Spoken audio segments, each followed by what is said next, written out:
Here's how you can become a great investor like Warren Buffett. Investors don't agree on much, but they do agree that making money in the market comes with a steadfast strategy that is built around a set of rules. Think for a moment about your early days as an investor. If you're like many, you jumped in with very little knowledge of the markets. When you bought, you didn't know what a bid-ask spread was, and you sold either too early if the stock went up or too late if the stock dropped. If you don't have your own carefully crafted suite of investing rules, now is the time to do it, and the best place to start is to ask people who have had success in their investing careers. We not only found people who can claim success, but who are also some of the most successful investors in history. So join us in today's video, as we'll be talking all about the golden rules of investment from some of the world's top richest investors. Dennis Gartman. Let winners run. Dennis Gartman began publishing the Gartman Letter in 1987. It is a daily commentary of global capital markets that is delivered to hedge funds, brokerage firms, mutual funds, and grain and trading firms around the world each morning. Gartman is also an accomplished trader and a frequent guest on financial networks.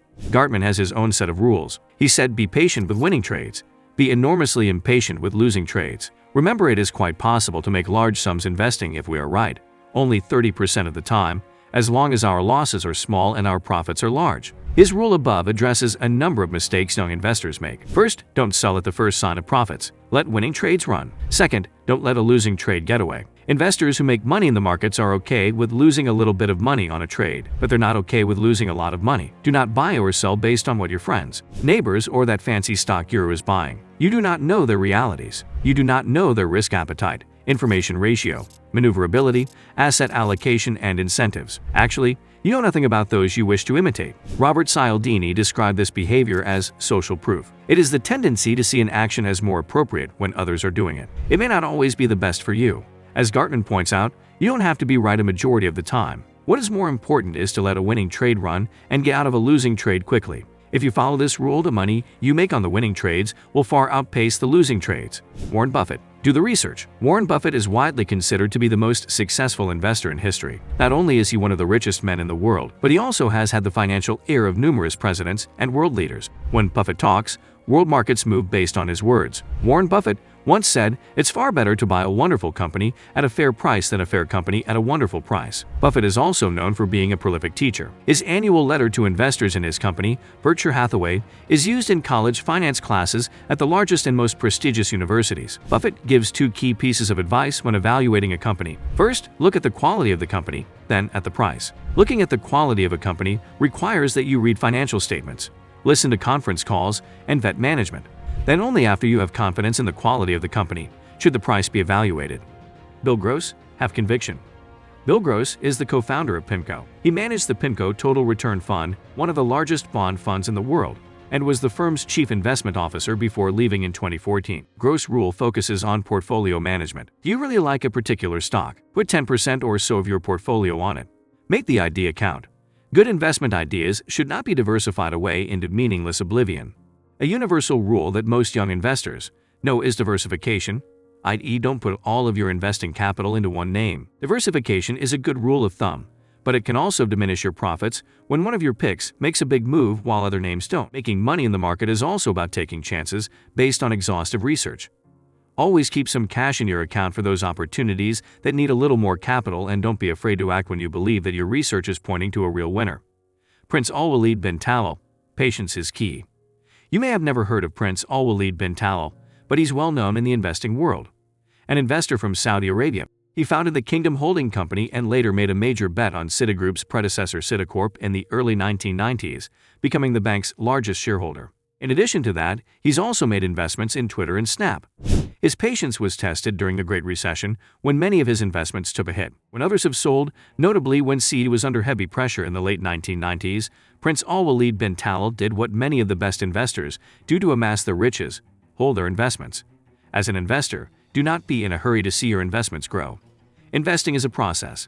It is not a journey towards building an X amount of retirement corpus, but a journey to achieve financial independence. The sooner you achieve it, the better. Not all investments will pay off, but all's well if it ends well. Worrying over every investment and why it went right or wrong will only make you miserable. Investors that have strong convictions and have done the research are able to hold for long periods of time, riding out rocky market events. Carl Icahn, be wary. Carl Icahn is an activist investor and modern-day corporate raider, buying large stakes in companies and attempting to get voting rights to increase shareholder value. Some of his holdings have included Time Warner, Yahoo, Clorox, and Blockbuster Video. One of Icahn's biggest rules is that when investing you shouldn't take anything personally. Icahn has made his fair share of enemies over the years, but investors shouldn't take his advice strictly in terms of interpersonal relationships. How many times in your investing past have you read an article, watched a news report, or took a tip from a trusted friend about the next hot stock and lost money? In investing, average investors can only earn a finite amount. There is no substitute for increasing wealth but by saving more. Do yourself a favor, watch 2 bad movies, less in a month. Skip an expensive meal at times and put that money to good use. Take care of your money, because if you don't, no one else will. Rihanna filed a suit against her manager for swindling her cash, and he had this to say. Was it really necessary to tell her that if you spend money on things you will end up with things, and not money? Pretty much sums up all you need to know. Things don't make us happy, experiences do. The trick is to not get off the hedonic treadmill at once. Keep reducing the speed and someday you may not feel the need to be on it at all. There is only one piece of advice to act upon. Use your own exhaustive research based on facts, not opinions obtained from trusted sources. Other advice can be considered and verified, but it shouldn't be the sole reason to commit money. Carlos Slim. Look ahead. Another of the richest men in the world, Carlos Slim, owns hundreds of companies and has an employee base of more than 250,000. Slim notes that one of the greatest opportunities for investment is for addressing poverty in Mexico and Latin America. Successful investors don't look at what's happening now. Instead, by studying the momentum of a company or an entire economy and how it interacts with its competitors, they invest now for what will happen later. They are always forward-thinking. If you're looking at it now or trying to jump on the bandwagon of an investment that has already had short-term gains, you've probably missed the big move. Try to find the next big winner, but always anchor your portfolio with great companies that have a long track record of steady growth. The bottom line is that there's a lot to learn from successful investors and their experiences. Each of these investors is known for being students of the markets, as well as leaders. As you begin to apply these rules and commit to following them, even when your mind says otherwise, you should do well in the market. It's ironic how these straightforward rules of the world's top investors have produced such strong returns over the long run. But being logical, adhering to these rules, and controlling our emotions are difficult tasks that only a small minority of investors are capable of performing. Only a select handful will be able to do this, but they will be the ones with the highest returns. Thank you for watching.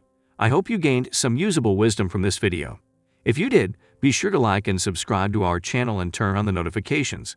That way you'll be updated anytime we upload life-changing videos like this. Until next time, see ya.